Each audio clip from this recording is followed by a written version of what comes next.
गुडघेदुखी, कंबरदुखी तसेच पाठदुखी बरी करण्यासाठी शरीरात एखादी नस दबलेली असेल तर ती दबलेली नस मोकळी करण्यासाठी आणि एखादा स्नायू आखडलेला असेल तर तो मोकळा करण्यासाठी हा घरगुती उपाय नक्की करा। यासाठी आपल्याला ग्लासभर दुधामध्ये 1 चमचाभर पदार्थ टाकायचा आहे। मित्रांनो, हा उपाय इतका प्रभावशाली आहे की याच्यामुळे पुरुषांची शारीरिक कमजोरी सुद्धा दूर होते, त्यांच्यातील थकवा निघून जातो।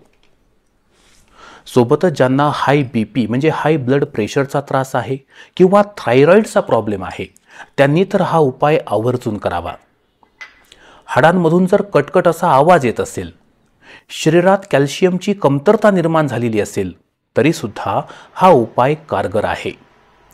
ज्यांच्या मनात सातत्याने वाईट विचार येतात, जे सतत डिप्रेशनमध्ये जातात, मनावरती सातत्याने ताणतणाव असतो, स्ट्रेस असतो, त्यांनी हा उपाय केल्यास त्यांना शांत झोप लागते आणि डिप्रेशनमधून त्यांची सुटका होते।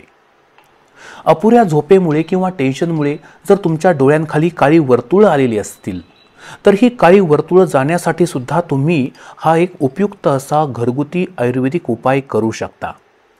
ज्यांना रक्त कमी आहे, शरीरात रक्ताल्पता म्हणजे ॲनिमिया आहे, त्यांच्यासाठी तर हा रामबाण उपाय आहे। जर तुम्हाला मुतखडा पुन्हा पुन्हा होतो, मुतखड्याचं ऑपरेशन करून सुद्धा मुतखडा 2-3 महिन्यांनी पुन्हा जर उद्भवत असेल तरी सुद्धा हा उपाय तुम्ही करू शकता।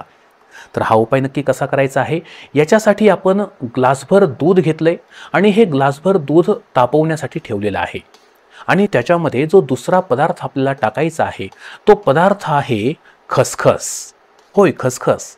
तुम्हाला माहिती आहे का की ज्या बाळंतीण स्त्रिया असतात त्यांना बाळंतपणानंतर म्हणजेच डिलिव्हरीनंतर प्रत्येक पदार्थामध्ये त्यांच्या खसखस आवर्जून वापरली जाते, मोठ्या प्रमाणावर वापरली जाते, कारण ही खसखस शरीरातील सूज आणि वेदना कमी करणारी आहे।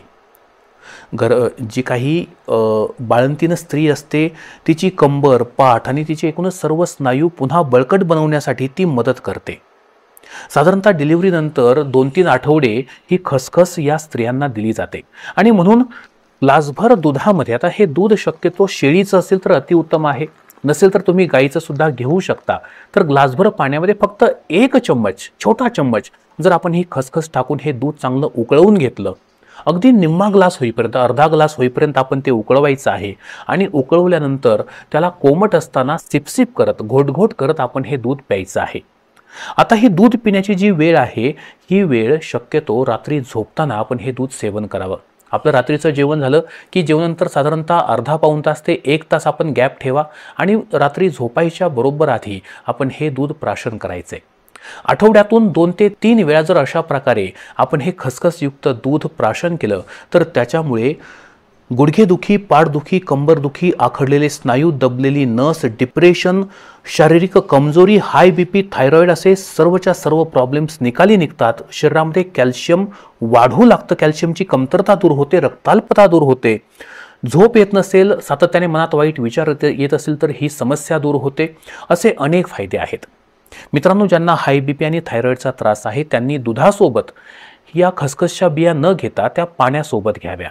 1 ग्लास पाणी घ्यावं, त्यामध्ये 1 चम्मच खसखस टाकावी आणि पाणी उकळवून अर्ध झालं की त्यानंतर कोमट असताना हे पाणी आपण सेवन करायचं आहे। आजचा हा घरगुती उपाय कसा वाटला कमेंटमध्ये नक्की कळवा। आपल्या अजून काही आरोग्य समस्या असतील की ज्यावर तुम्हाला उपाय हवे आहेत ते सुद्धा तुम्ही कमेंटमध्ये विचारू शकता। हा व्हिडिओ आवडला असेल व्हिडिओला लाईक नक्की करा आणि आपल्या बेस्ट मराठी चॅनलला सबस्क्राईब करून बेल आयकॉन दाबा।